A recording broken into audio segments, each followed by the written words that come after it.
In this lesson, I'm going to walk you through the financial formulas that we're going to need for Chapter 3. This video is going to focus on knowing which formula to choose and to identify the variables. We have 3 formulas here for compound interest. Now, these are the formulas here. This is compound interest. This is savings plan formula. And then we have the loan installment formula. These boxes are a visual representation to help you decide when to use which formula. In this first row of the table that I have set up here, I have a smaller box here and I have a bigger box here, where you always want to look left to right. So you want to start here. Notice how I have this arrow pointing this way. What this smaller box means, and I put no in it because we would know that value. This is if you have a lump sum of money that you put in the bank and then you walk away from it and let it grow to a bigger amount because you have interest. And we want to figure out what that lump sum is later. Then we use this formula here, which is the compound interest, and you would be solving for your A. In this picture here, we're going to use the same formula, but we're going to look at it in reverse.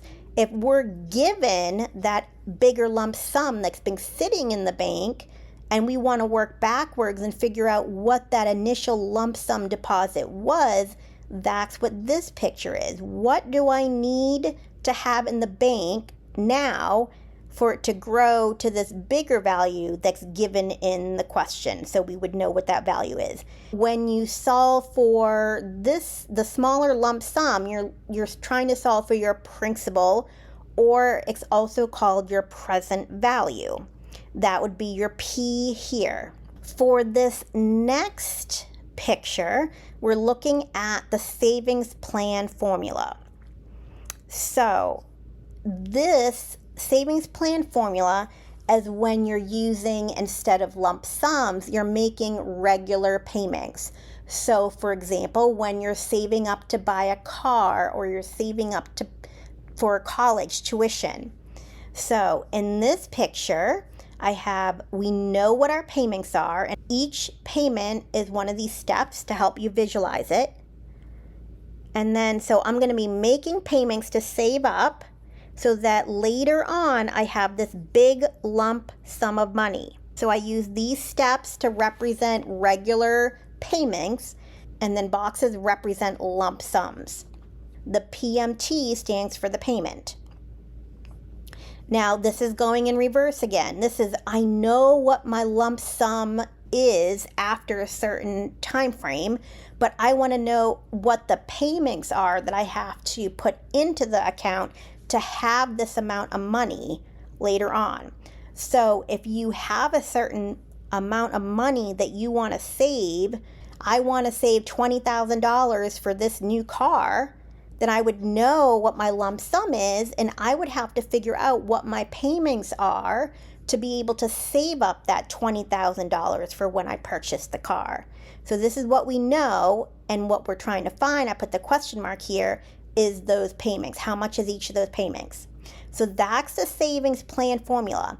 Also notice when we read this left to right, I made the stairs go up because we're saving money and our lump sum is increasing. When we go down here, when we are paying off a loan, whether it's a mortgage or college tuition loan, if we're paying off a loan, then we're going to start with the big lump sum and make payments, so the amount that we have is going to decrease. So when I look at this left to right, it's decreasing. And this picture is, I know what payments I'm going to be making to pay off my loan. What is the amount of that loan? What's that beginning lump sum that I'm trying to pay off? That's this one. And here's our formula for the loan installment. This is the same thing, but it's working in reverse again. If I know what my lump sum is, for example, a mortgage, I purchased a house for $300,000. So I know that my mortgage is worth $300,000. and then I want to figure out what my payments are so that I can pay it off within a certain period of time. That is this example here. I'm looking for my payments if I know the original lump sum, and I have this as decreasing because we want to make this amount that we owe get smaller and smaller. So I have all the variables listed here. Let's walk through them real quick, and then I'm going to talk to you about simple interest formula. So when you see PMT, that means your regular payments. So those are going to be payments that are the same either every month or every year, whatever period is that you're talking about. It's going to be the same amount every time. When you see I, that's the interest earned. P is the principal, so that's your starting amount. APR is your annual percentage rate. The little n here means the number of times it's compounded per year. So when you have compounding interest, so let's say you're compounding quarterly, you calculate the interest for that quarter, and then you add it back in to your savings account, and then you wait for the second quarter. When the second quarter hits, then you use what's in your account to recalculate the interest based on that new amount. So every time you calculate the new interest for that compounding period, it's going to get bigger and bigger. N represents the number of times it's compounded a year. If it says your interest is compounded quarterly, that means 4 times a year, so N would be 4, that you recalculate the interest and add it back into your account. Time in your question, up here, T is the number of years. It can be a partial year, but you want to make sure that's in years. Now, something that I forgot to add in here, so make a note. When we look at the simple interest formula, instead of using T for time years, the formula uses Y here, but it's the same thing. So simple interest is interest that is calculated based on the principal only. So if you calculate your simple interest, that means you're only finding the percentage on the beginning amount, your principal, and then that interest is added back in. But when you go to do your next calculation of interest, it's not taken on the total balance that includes your interest from the previous period that was calculated. It's only based on the principal. So this doesn't grow as fast as compound interest. When you're calculating simple interest, you want to use this equation here. I is your interest, P is the principal, APR is your annual percentage rate, and then Y is the number of years. So let's work through some examples. In this worksheet that we have here, we are not going to actually make any calculations. What I want to focus on is being able to read the question, pick out the amounts that we need for the variables in our formula, and also decide on the correct formula to use. That is our focus. So we have 4 examples to work through. The first one says, Javier wants to invest $1,200 in a savings account that pays 4.9% APR, simple interest. He will be investing the $1,200 for 3 years. How much money will be in his account at the end of the 3 years? The first question we have here that I want you to be able to do is identify the type of interest, because that's going to help us figure out what formula we're going to use. Now, compound, as I said before, is when you calculate your interest based on the total balance that is in your account. Simple interest is when it's only calculated based on the principal, not on the principal plus the interest that you have sitting in your account that you've already earned. Now, to tell the difference, you're going to look for those key words. You're going to look to see if the question is talking about compound interest or simple interest. Sometimes it's not explicitly written in the question what the type of interest is being used, but that's when you have to read the question carefully and understand the situation so then you can decide which type of interest you're using. but most of the time it will say compound or simple in the question. So if we go back and read this and skim through, we know that he wants to invest $1,200. Here's the interest rate, and right here it says simple interest.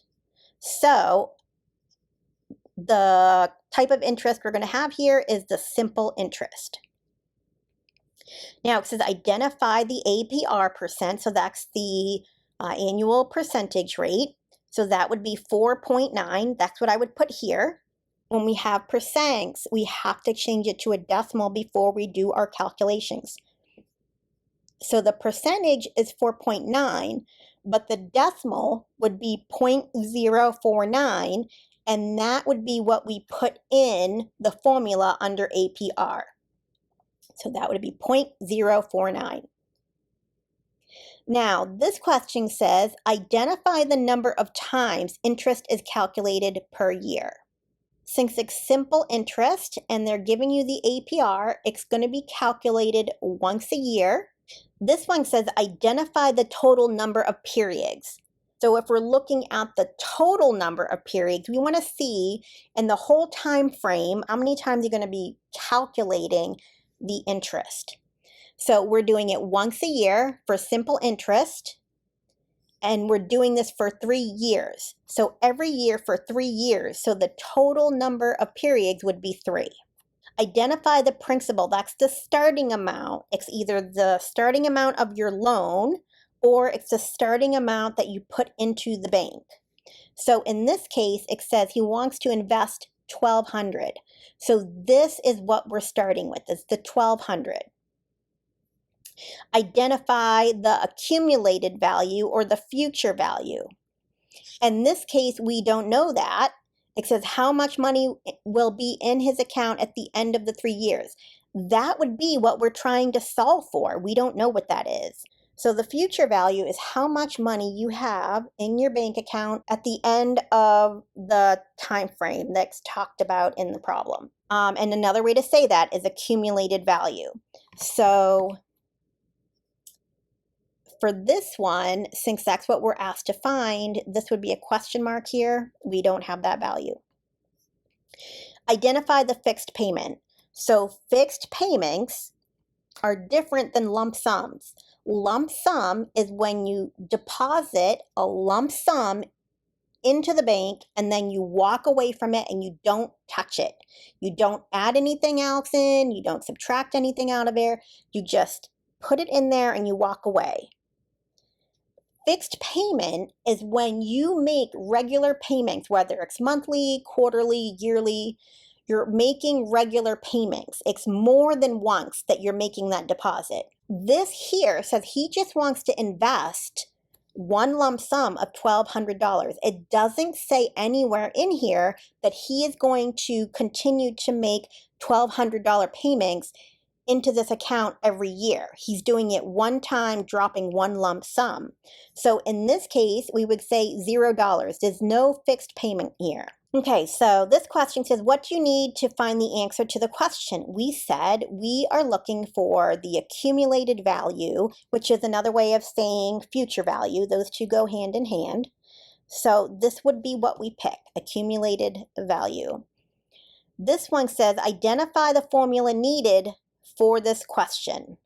And then we're going to pick one of these formulas here. We're doing simple interest. We already said that. So what we need to use is the simple interest formula. We need to use this. These formulas here that I have with the boxes and the payments, that is when you're dealing with compound interest.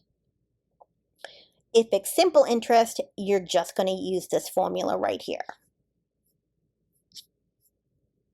So for the last question, for example 1, I would circle simple interest. Example 2, it says a company needs $5,700,000 in 15 years to expand their factory.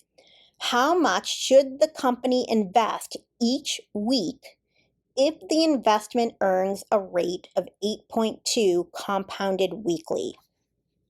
So here's a key word to look for. We're compounding this weekly.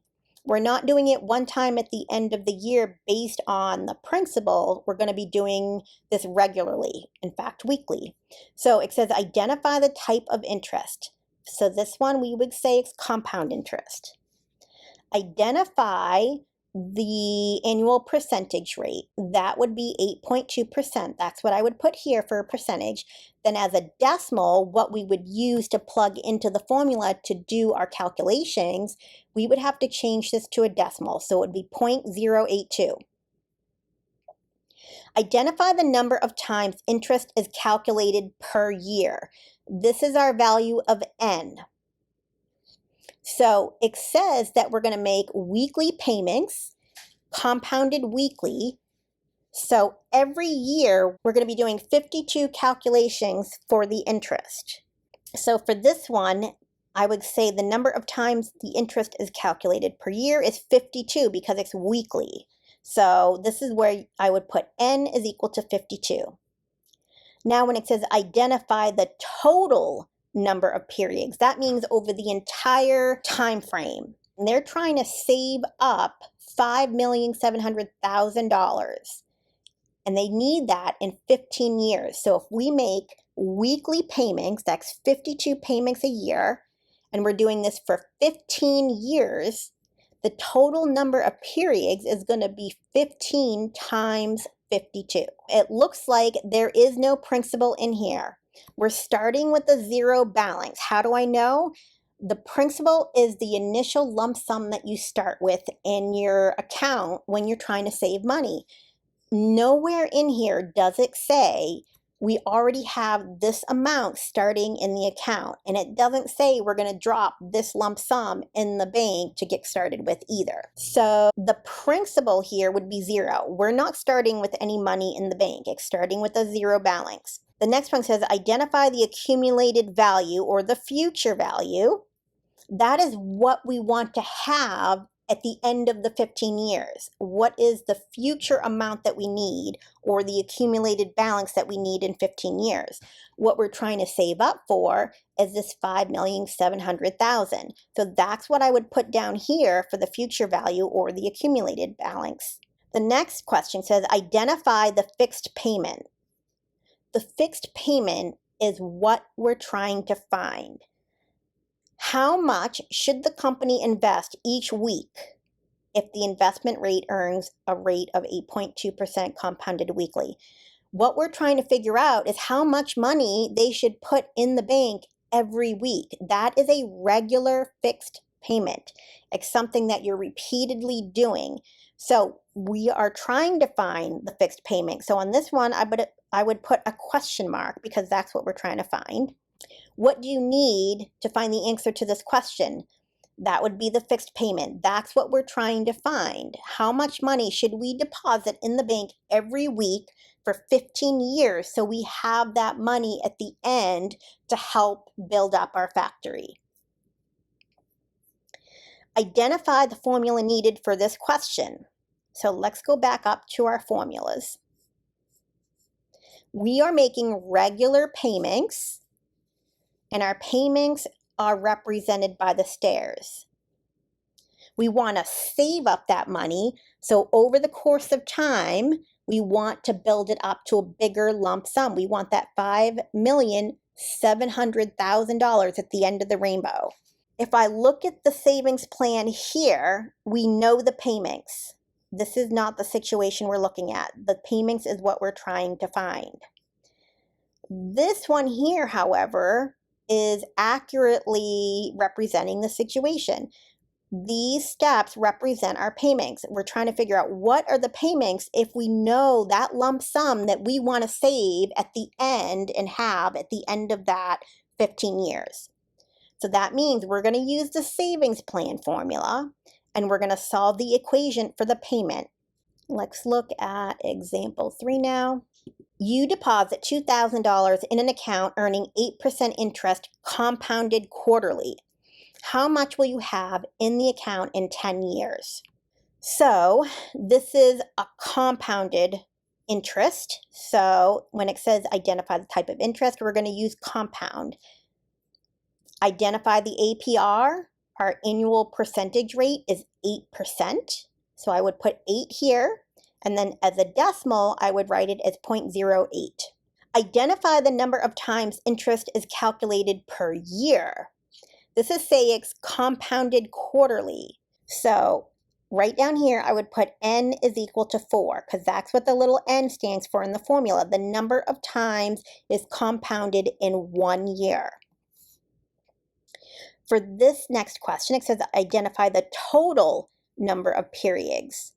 So if we're compounding this quarterly and we're doing this for 10 years, that means the total number of periods we're going to have is 4 times 10. We're doing it 4 times a year for 10 years, so 40 periods. Identify the principal. That's our starting amount or our lump sum that we're going to put in the bank to get started. So in this question, it says we're going to start off by depositing $2,000. So in this case, the principal would be $2,000. Identify the accumulated value or the future value. That is what they're asking us to find. The question says, how much will you have in the account in 10 years? That is our future value or that is our accumulated value. So for that, I would put a question mark because that is what we're trying to find. Identify the fixed payment. Nothing in here says that we are going to make regular payments over the span of these 10 years. We're not going to make payments every week or every quarter. We're going to put in one lump sum of $2,000 and then we're going to walk away and just let it grow. So where it says identify fixed payment, there are no fixed payments here, so you would put $0. What do you need to find the answer to this question? We need to find the future value or the accumulated value because it's asking us how much we would have in 10 years. So I would choose accumulated value here. Identify the formula needed for this question. So let's go back up here to our formulas. In this example that we're talking about, it has no fixed payments. We are not making regular payments into an account or to pay off a loan. So we are not going to bother with any of these situations here that have the steps that represent the payments. We're dealing with dropping $2,000 lump sum into the bank and then just letting it sit there for 10 years and letting it grow. So this is the situation we're looking at. We know the amount that we're dropping in the bank to just let it sit there, and it's going to grow into a bigger lump sum, and we want to figure out what that bigger lump sum is, and that's why I have this question mark here. So we would use this formula, the compound interest formula. We would plug in the principal is 2,000, plug in everything else here, and then we would find our accumulated value. Okay, last example. You want to buy a $19,000 car. You can make a 10% down payment and you're going to finance the balance. And this is going to be a 4% interest rate for 60 months. How much will your monthly payments be? The first question, let's identify the kind of interest. This is one of those situations where you have to read the question and understand the situation without having to look and find that keyword. So even though it doesn't say in here, it's compounded interest, we know that it should be compounded interest because that's the way whatever the institution is that you're getting the loan from is going to make their money. Okay, identify the APR. The APR is a 4% interest rate. So that's going to go here, 4%. And if we write it down as a decimal, because we need to put that in our formula as a decimal, we would put that in as 0.04. The next question says, identify the number of times interest is calculated per year. We are making monthly payments. That is monthly compounding. There are special cases where The compounding periods are different than when you're making your payments, but that doesn't happen too often, and I'm not going to cover that in this class. This is monthly payment, so that means it's going to be 12 times a year. So that's what I would put under here. N is 12. Identify the total number of payments. This is for 60 months. So we're going to put that down as the total number of periods here. Identify the principal. When you're talking about in terms of a loan or a mortgage, the principal is the amount that you're starting with, the amount that you owe. Or another way to say it is the amount that you borrow from the bank. In this case, the car costs $19,000. However, it says here that you're making a 10% down payment. So you are not going to ask for a loan for the entire $19,000. What you're going to do is find 10% of the $19,000, which is $1,900, and then subtract that off of this. Then whatever is left over is what you're going to borrow from the bank. So you want to find the 10% since you're making a down payment, take it off the $19,000, and then whatever is left, whatever that amount is what you're going to borrow from the bank, so that will be your principal. Identify the accumulated value or the future value. If you make your payments on time when you're supposed to and you follow the schedule that the bank or the institution gives you, your future value should be zero. When you are paying off a loan or a mortgage, what you want to have in the future is a $0 balance. Our accumulated value here, or our future value here, would be $0. Identify the fixed payment. This is what the question is asking us to find. If we borrow a certain amount of money to pay for this car, it says, what will the monthly payments be? This is what we're looking for, so I would put a question mark here. Identify the formula needed for this question. Select the answer. So let's go back up and look at our boxes here. It's not simple interest. We know it's going to be compounded. We know we're going to be making payments because it's a loan. The situation that we're going to be looking at here, this last box here, the bottom on the right, we know the lump sum that we're starting off with for the loan. We need to figure out how much the payments need to be to pay it off. So this is the case where we're looking for the payments and it's going down left to right because we're trying to whittle that lump sum that we owe down to zero. So that's why the steps are going down here. The question mark is with the steps because we're looking for the payment and we know how much we owe for the car. So this is where we would use the loan installment and we would solve for the payment. So the main idea that I want you to get out from this lesson is to learn how to identify the variables that are given to you in the question and practice identifying which formula you need.